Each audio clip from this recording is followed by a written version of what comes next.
నమస్తే welcome to four sides TV. సార్వత్రిక ఓట్ల లెక్కింపు గడువు సమీపిస్తుండటంతో అభ్యర్థుల్లో ఆందోళన ఉత్కంఠకు తెరలేచింది. గెలుపోటములపై లెక్కలు వేసుకోవటంలో తలమునకలయ్యారు. ఈవీఎంల ద్వారా పడిన ఓట్ల కంటే ఉద్యోగ ఉపాధ్యాయులు వేసిన పోస్టల్ బ్యాలెట్ ఓట్లే కాకరేపుతున్నాయి. నువ్వా నేనా అంటూ పోటీ పడుతున్న టీడీపీ, వైసీపీ అభ్యర్థులకు పడిన పోస్టల్ బ్యాలెట్ ఓట్లే అత్యంత కీలకంగా మారే. వీటి కౌంటింగ్కు సంబంధించి రాష్ట్ర కేంద్ర ఎన్నికల సంఘం ఇచ్చిన ఆదేశాలపై వైసీపీ నేతలు కోర్టుకు వెళ్లటం, దానిపై టీడీపీ ఇంప్లీడ్ పిటిషన్, దీనిపై కోర్టు వాదనలు నేడు వెలువడుతుండటంతో రాజకీయ పార్టీలలో ఆసక్తి నెలకొంది. ఇక ఇదే అంశానికి సంబంధించిన మరింత సమాచారం మా శ్రీకాకుళం జిల్లా ప్రతినిధి అబ్దుల్లా అందిస్తారు.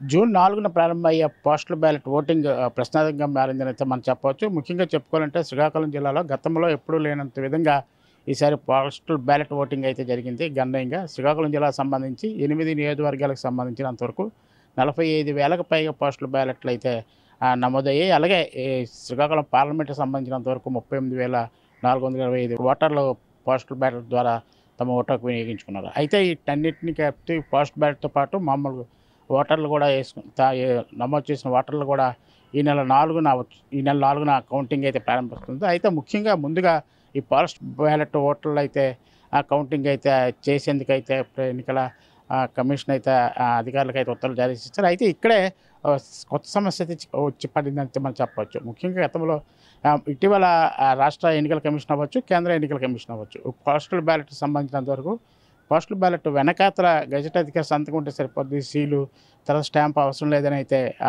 ఇచ్చిన ఆదేశాలు అయితే అది ఈరోజు రాజకీయ పక్షాలకి ఒక పార్టీకి అయితే అది అభ్యంతరం వ్యక్తం చేస్తూ వారు హైకోర్టును ఆశ్రయించిన సందర్భం మనకు తెలిసిందే. అయితే దీనిపై ఇతర పార్టీ వాళ్ళు కూడా టీడీపీ వాళ్ళు కూడా కోర్టుకి ఇంప్లీడ్ పిటిషన్ వేశారు. దీనిపై వాద ప్రతివాదాలు కూడా హైకోర్టులో జరిగిన నిన్నటితో ముగిసిన సందర్భాలు అయితే ఉన్నాయి. దీనిపై తుది తీర్పు ఈరోజు సాయంత్రంకి వస్తుందని అయితే కోర్టు ద్వారా మనకి సమాచారం అయితే ఉంది. అయితే ఈ మేరకు పోస్టల్ బ్యాలెట్ వినియోగంపై వచ్చిన రగడ అది కంప్లీట్ అయిన తర్వాతే మిగతా ఓటర్లు ఓట్లు లెక్కింపు జరుగుతుందని అయితే అధికారులు తెలియజేస్తున్నారు. ముఖ్యంగా 4వ తారీఖు ఉదయం 7 గంటలకు పోస్టల్ బ్యాలెట్ లెక్కింపు కౌంటింగ్ అయితే ప్రారంభిస్తారు. అయితే ఈ కౌంటింగ్ సజావుగా జరుగుతుందా లేకపోతే ఏమైనా సమస్యలు తలెత్తాయనైతే అధికార వర్గాలతో పాటు పోలీసులు కూడా ఆందోళన వ్యక్తం చేసే సందర్భాలు అయితే ఉన్నాయి. అయితే ఒక రాజకీయ పార్టీ ప్రధానంగా వైఎస్ఆర్ కాంగ్రెస్ పార్టీకి సంబంధించిన ఆ పార్టీ తాలూకా అధిష్టాన వర్గం అయితే పోస్టల్ బ్యాలెట్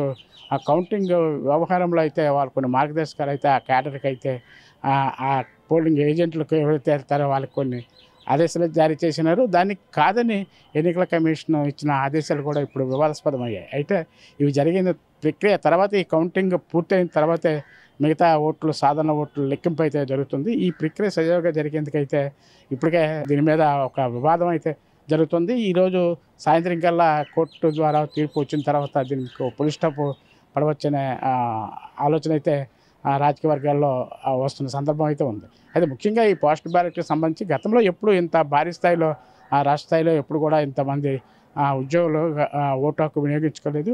రాష్ట్ర వ్యాప్తంగా 5 లక్షల మంది పైగా ఓటు హక్కు వినియోగించుకున్నారు. అయితే అదే ఆ సందర్భంలో శ్రీకాకుళం జిల్లాలో గతంలో భిన్నంగా ఈ శ్రీకాకుళం జిల్లాకు సంబంధించి 8 నియోజకవర్గాలు శాసనసభ నియోజకవర్గాలకు సంబంధించి 45,000కు పైగా పోస్టల్ బ్యాలెట్లు అయితే పోలైన సందర్భాలు ఉన్నాయి. అయితే శ్రీకాకుళం పార్లమెంటులో ఉన్న 7 నియోజకవర్గాలకు సంబంధించి 38,545 మంది ఓటర్లు తమ ఓటుకు అయితే వినియోగించుకున్నారు. అయితే ఇది ఒక పార్టీకి మొగ్గు చూపిస్తుందని అయితే ఇటీవల ప్రచారం విస్తృతంగా జరుగుతున్న నేపథ్యంలో వైఎస్ఆర్ కాంగ్రెస్ పార్టీ కోర్టుకు వెళ్ళిన సందర్భం అయితే ఉంది. అయితే దీనికైతే ఈరోజు ముగింపు పలికే అవకాశాలు ఉన్నాయి. ఈ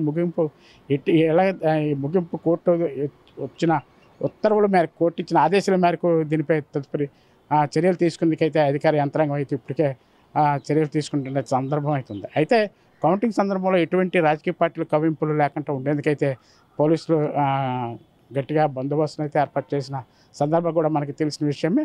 దీనిపై ఈ ప్రక్రియ సజావుగా పోస్టల్ బ్యాలెట్ కౌంటింగ్ సజావుగా జరిగిన తర్వాత మిగతా బ్యాలెట్ పేపర్ మిగతా సాధారణ ఓట్లు కూడా కౌంటింగ్ జరుగుతుందని అయితే అధికారులు అయితే విశ్వాసం వ్యక్తం చేస్తున్నారు. ఇది సక్రమంగా జరిగేందుకు ఈరోజు వచ్చిన కోర్టు తీర్పు బట్టి తదుపరి చర్యలు తీసుకునేందుకైతే అధికార వర్గం అయితే దీనికి ఆలోచన చేస్తుందన్నట్టు మనం చెప్పవచ్చు. ఇది ఇక్కడ తాజా పరిస్థితి. కెమెరామెన్ శ్రీనివాస్తో అబ్దుల్లా, 4 న్యూస్, శ్రీకాకుళం.